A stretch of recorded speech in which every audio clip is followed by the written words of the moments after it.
Couple of weeks ago, I was at the Nigerian police station to make a complaint as regards certain things that had happened prior to that time.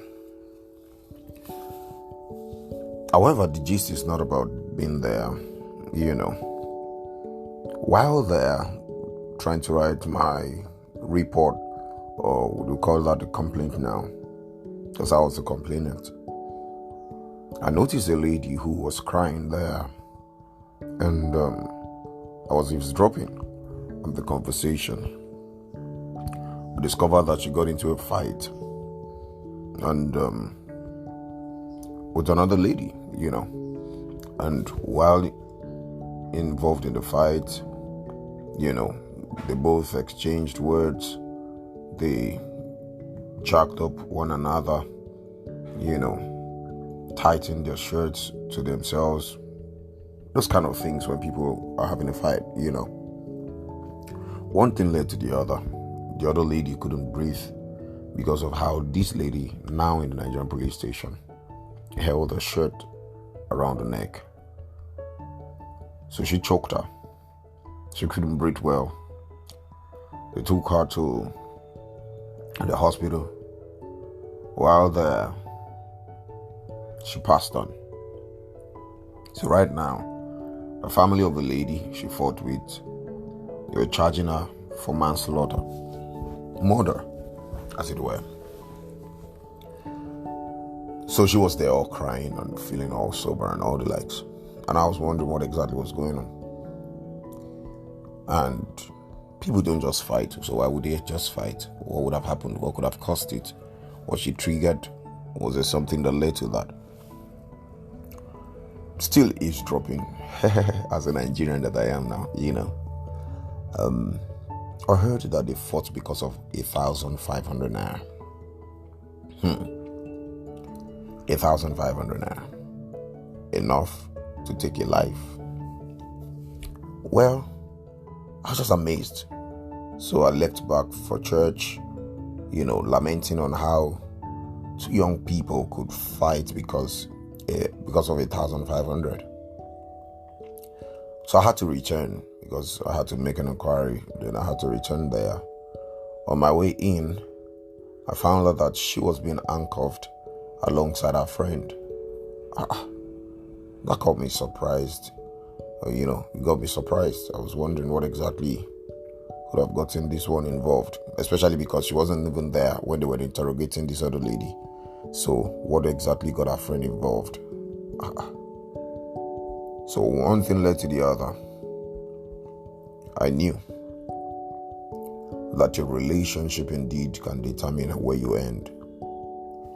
Again, this is PV Masons, and another episode on relationships. However, this is called New Relationships. Welcome. Are there times in our lives where we believe that we're due for new relationships? Are there times where you think that I'm fine with all these people I've met in my life, and I don't think that they're relevant to the journey that I have ahead? Are there junctions where you think that, maybe I've not even gotten the best of these guys that I'm working with, and I need to do more? Well, I'm certain that at one point or the other, you must fall into one of these categories. And you have to be sure of which of them you fall into. Whichever way. When we talk about new relationships, we're not saying that you should abandon your previous relationships and begin to seek new ones. We're simply saying, get the most of your relationship. And if you're not getting the most of it, or if it's not working, then you might need to get new ones. Hold on. I know that you just got triggered when I spoke about relationship. But hear me, life is governed by relationships. Relationship between the government and citizens. Relationship between father and mother. Relationship between yourself, your classmates, yourself, your professional colleagues. Life is just governed by relationships. There's nothing that will work without relationship. You want to make purchases of things, you want to buy something, relationship is involved.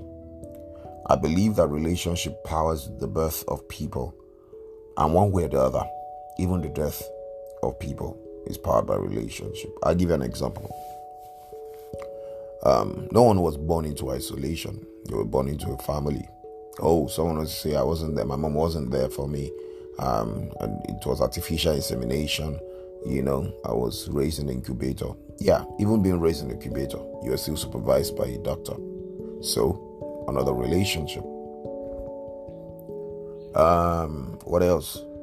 They go on to say that no, people can just die on their own and nobody cares. Somebody saw you die. So, relationship. Even if you were eaten by an animal, well, that's a relationship. Oh, you were hit by a trailer. Wow, that's still a relationship. Someone drove it. So one way or the other, life is governed by relationship. Okay, birth till death, relationship is pivotal. However, people abuse relationships. People do not come to understand the value of relationships.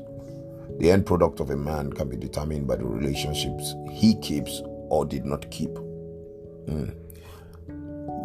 By that I'm saying that there are many relationships that could be determining or could be a determining factor in your journey.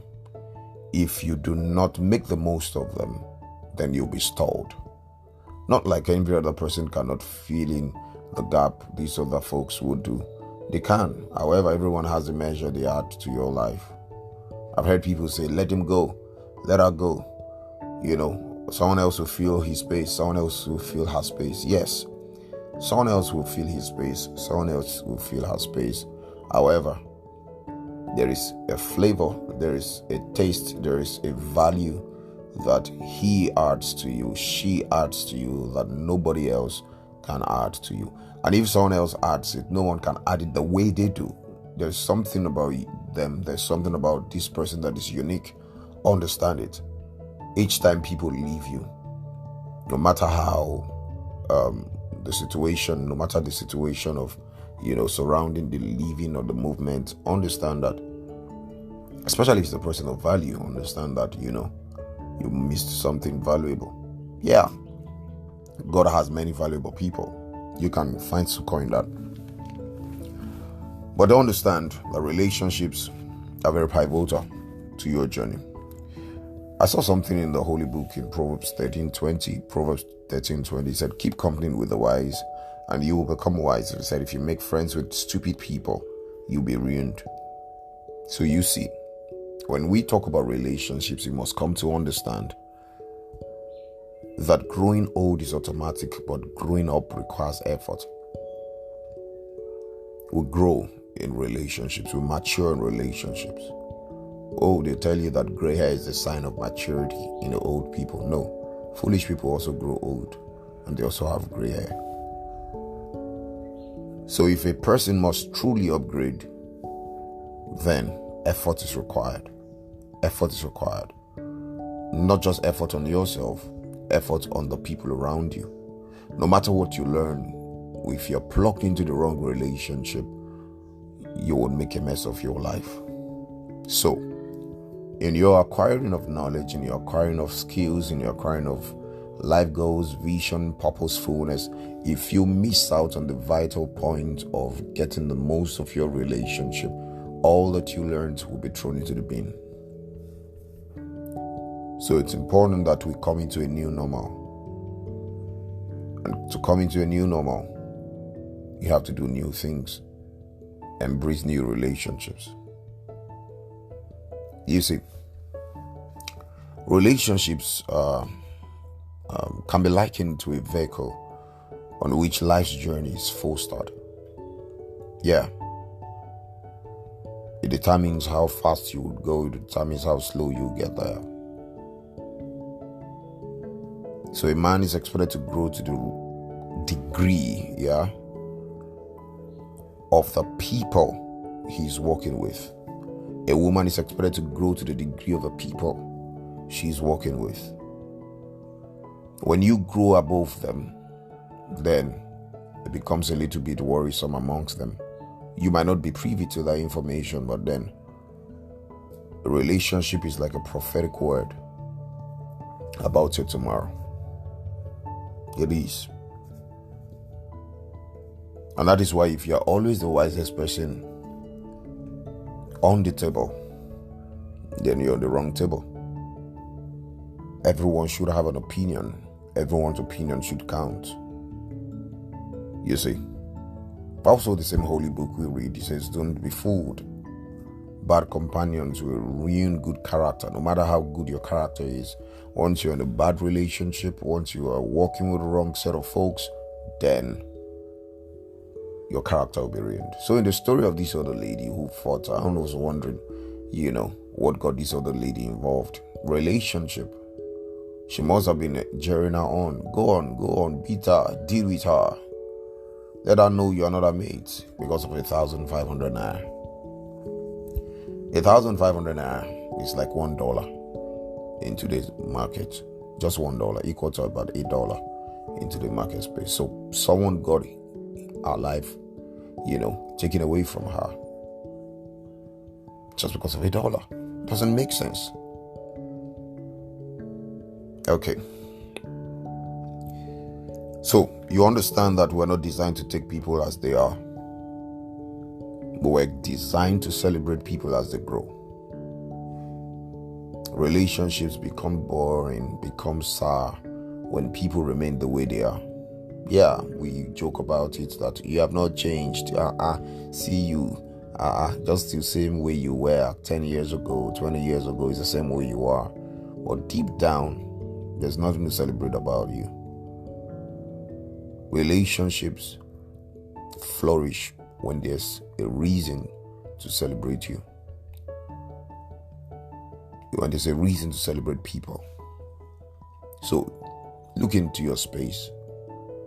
Have I gotten a reason to celebrate people around me? Not just random celebration that you want to make them feel loved. I mean, they possibly, crossed their feet. They possibly, did something unusual. You did. I mean, because of celebration, something to mark. They acquire new knowledge. They are doing new businesses. I mean, something challenging. And it's important that you understand that people will initially take you as you are. But going forward, they want to see you grow. In fact, that's one of the major things I look out for in a person. If I must have a relationship with you, platonic, romantic, it's important I look out for your willingness to learn. Are you willing to be a better version of yourself? If you're not willing to be a better version of yourself, then life is not worth doing with you. But life becomes interesting when you are not satisfied with the level of exposure you have, the level of knowledge you have. If you believe that there is more out there, that is when you make the most of life. Challenge yourself. That is when your life becomes a benefit to other people who desire a relationship with you. They are seeing value in you. Just as you yourself, you would see value in yourself. Each time you're there before the face of everyone, not developing yourself, you're just familiar with them, they know you, you know them. You will discover that you begin to lose value in the face of your friends. Just like scarcity increases value. Interesting thing, and ironically, in our world, familiarity indeed breeds contempt. To increase value, you have to zone out and zone in. You have to retreat. Okay. Someone will be saying that what exactly is the aim of this teaching? Again, I said when we started that the aim of this discussion or this podcast or this episode today is just to talk about the requirements of maximizing old relationships, and if there be need, having done thorough assessment, build new ones. So a man becomes wise by working with wise people, but that desire itself is only given by God. Many people are just satisfied being at the level where they are. There's no desire to become more. But hear me. as my brother will sing. It can be more. It will be more. Desire more. There's more to you. Whatever God has not given to you, forget it. Association and relationship cannot make up for it. They can't. And your ability to understand these simple statements will help you know that you do not demand from people that which God alone can supply.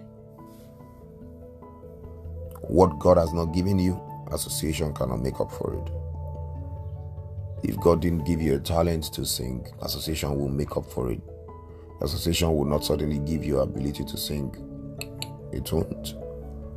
Even if they are singing, you can only celebrate them. Yeah, you can farms them, right? Say that's family, man. And that's my brother, that's my sister singing there. I'm rooting for you. So it's important that we understand that. And another paradox of life is that people, they are just willing to help you succeed once they see that you can succeed without them. Once they see that you can succeed without them, they're willing to help you succeed. Once they see that you're putting in effort, they're willing to add efforts to yours. So I'm asking you, what exactly are you doing? What exactly have you done concerning that vision? How are you maximizing your relationship? And in growing your relationship, I need you to understand that if you're not networking, you're not working. Don't network because you have a selfish interest of using people. Network because indeed there's a value you want to offer. Don't think about what you want to get from them. Think about what you want to give. Give. Let that be the bane of your building relationship. Don't let your relationship be based on you fleecing people, taking away from them. Give to them. You're a valuable person. I saw something in Psalms chapter 49:20. Bible made a very important statement there. It says, a man that sits in the place of honor and doesn't recognize it is like a beast that perish. So that means that a man of honor must act honorably. So in a relationship, it's important that you understand that you're a person of honor, you're a person of value, then you must be valuable. Someone says, no, sir, I'm tired. People use me. I'm tired of anything relationship. I don't have friends. People use me. I said the people use you because they find you useful. If you're not useful, you will not be used. I understand there's a place where people abuse people. Once you get to the point of abuse, then you should withdraw. In fact, you shouldn't get to the point where people see you as a person who should be abused. Okay? But I'm saying that if people are coming to you, sharing things with you, believing that you can solve their problem, is because they find you useful. And there are not many people like you on the earth. And so, it's an advantage that you have. Okay, I hope that you've learned a little. Okay, you've learned something little, or one or two things from this sharing. I hope to come your way next week, and I hope to make the most of this. Thank you for listening. Share with your friends. Invite them to enjoy this with you. God bless you. You are prevailed.